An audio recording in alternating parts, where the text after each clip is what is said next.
Jon Kent and Damian Wayne are the best new dynamic duo since Rebirth, and just like that, they are no more. What's going on, guys? Welcome back to Comic Island. My name is Joey, and this video is a result from a Patreon request. If you are enjoying the content and want to say in what we make here in Comic Island, well, check out our Patreon page where there's ad-free exclusive content and early releases on videos like this. Anyway, let's take another deep dive into Jon Kent and Damian Wayne. This is part 3 of our discussion on Jon Kent's Superboy, I believe. Also, make sure you stay to the end where we follow up with Talia al Ghul after the event Leviathan left a power vacuum in all clandestine organizations. Oh, and Damian's mom straight up marks Jon's mom for death. You gotta see it to believe it.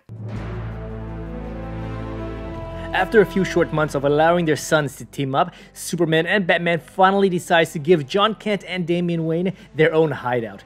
Their current meeting spot is mainly Jon's bedroom, where Damian pulls a classic Batman move and comes unannounced and surprises Superboy. But now, funded by Wayne Enterprises, Jon Kent and Damian Wayne finally have their own headquarters.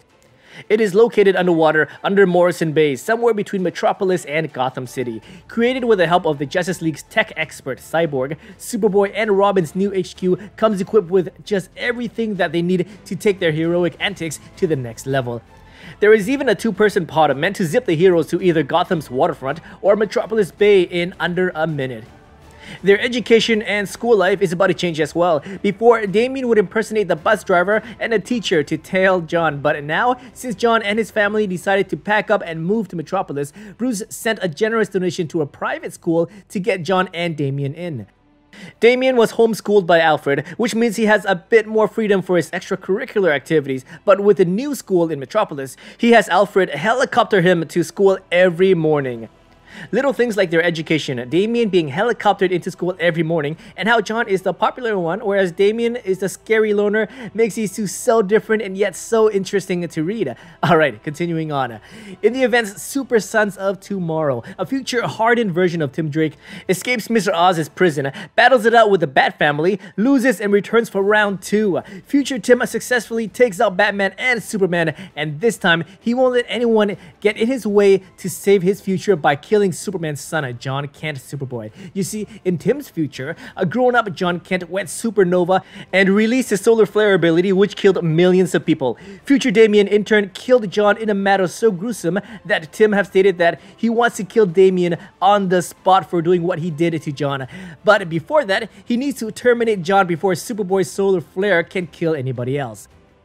Tim Drake Batman infiltrates the Teen Titans so easily due to the fact that he is Tim Drake, same biometrics, same DNA, same everything.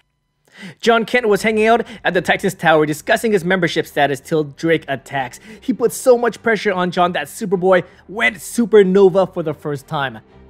The aftermath of a small super flare from Jon Kent resulted in a heavily damaged Titans Tower, the Teen Titans all passing out, and future Batman's Batsuit heavily damaged. So, Tim Drake scavenged the Titans armory for a new suit. He is now Savior, a new kind of threat, and he is still on a warpath to kill Jon Kent and maybe Damian Wayne as well. The final battle takes place in the Arctic. Jon and the rest of the Titans arrive and witness the aftermath of Superman's clash with Savior. But Superman is still stuck in a Red Sun prison. Jon Kent cannot get to his father and begins to lose control, entering some kind of a trance. He is about to go supernova again. When Superman went supernova, he survived because he is full Kryptonian. Jon is about to go supernova, and being a human hybrid, Jon might not survive in the aftermath. The Titans of Tomorrow, Tim Drake's future team, arrives to save their friend from the pull of hypertime. But after witnessing the danger they are in, everybody decides to work together in order to stop Jon Kent Superboy from unleashing a blast that could kill most of these heroes. Tim sees his best friend Connor Kent telling Superman that he failed Jon once and he won't fail Jon again. And the Titans of Tomorrow lend their powers to the rescue effort. These selfless acts finally triggered Tim to find another option. He is being pulled by hypertime again, so Tim uses every bit of his tech remaining in his suit to absorb Jon Kent's solar flare into him while he allows hypertime to take him once again. Future Tim is lost to hypertime, but Jon is saved. This is also the first time we see a future clone of Superman, Connor, made contact with the past and meet Jon Kent for the first time, even though they don't share a panel.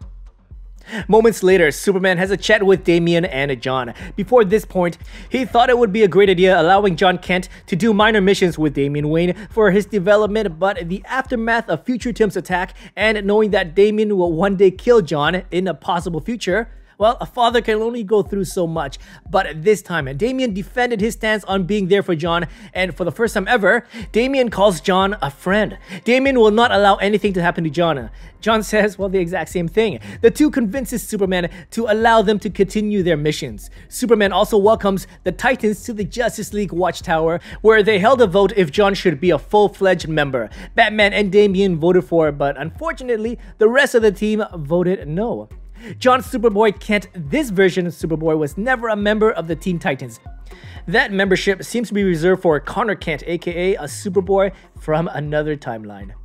In a story titled The Parent Trap, at school, John Kent and Damian Wayne were approached by the daughter of the Demon's Head, Damian's mother, Talia al Ghul. She has a mission for her son and says that he is a weapon for war. It is shameful what Batman has done to her weapon and that he is needed to exercise his skills or let it atrophy.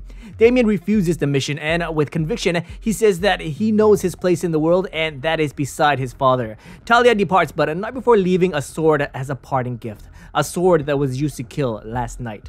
Talia's visit to Damian's school left him shook, so later that night, the Super Sons pay a visit to Gotham City. After gaining intel from one of Talia's assassins, John Kent and Damian Wayne discovered that Talia's mission is to kill Lois Lane, John Kent's mother. The Super Sons race into action and finds both their mothers in the nick of time. Talia has Lois Lane in her crosshairs. John Kent, Superboy, arrives in time to block the bullet while Damian Wayne engages his mother. Damian scoffs at Talia, stating that these missions are beneath her. Well, you see, the event Leviathan is still ongoing, and this mysterious organization crippled all clandestine organizations in current operation.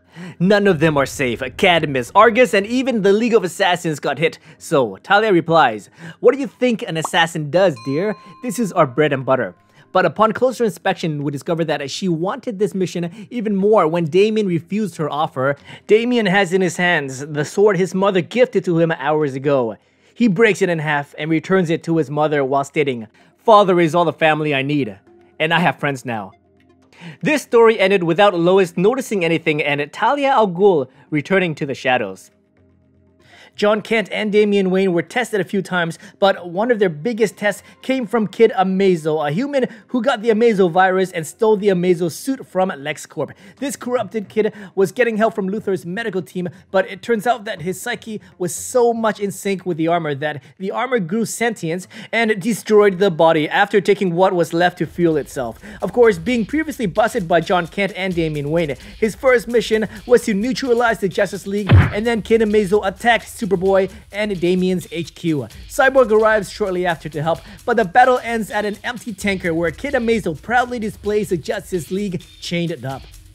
John Kent and Damian Wayne executes a plan we've seen multiple times before. Superboy plays the Bruiser while Damian hacks into Batman's suit to find his father's contingency plan if he ever had to take down a League member. Damian distracts Cyborg enough so that Kid Amazo takes over Cyborg's programming. With the Trojan horse in place, Damian gave Cyborg a supercomputer stroke. The excruciating pain gets passed onto Kid Amazo, effectively knocking him out. The League is saved. John Kent and Damian Wayne has effectively taken down a villain with the powers of the Justice League at his fingertips. And for now, this will be the very last adventure John Kent will take with Damian Wayne. So what makes or breaks this series is a connection between John Kent and Damian Wayne. Here you have a 10-year-old boy who grew up somewhat normally and acts like how a 10-year-old should act. Loving parents, and one of them is the walking symbol of hope. Then there's a 13-year-old who has been trained to kill since he could walk. He talks with a condescending tone and pushes his feelings to the backseat, favoring the brutish, strong-will survive mantra, but at his core, Damian needs a father figure and friends that he has compiled throughout the years. Then we see the differences between the two and how they deal with it, such as when Damian's mother picked up a contract to kill John's mother. One kid has a mom with a regular reporter job, and the other's mom is a princess to the League of Assassins. These trained killers, at first glance at Damian, shiver in fear, calling Damian the pinnacle of the line of Al Ghul, the bringer of blood, the hunter of men, carrying 1,000,000 deaths in his hands. The last line is certainly true due to Damian's knowledge of hitting pressure points in the forehead with only 2 hands, which can knock out the victim, or, done slightly different, could kill them. What you don't get is the amazing father-son dynamic Damian once shared in the pages of Batman and Robin, and of course, due to Brian Michael Bendis' actions, Jon's innocence is wiped as he is aged up for about 7 years. The countdown to the end of one of the best team-ups, in my opinion, is coming to an end, but we are not done yet.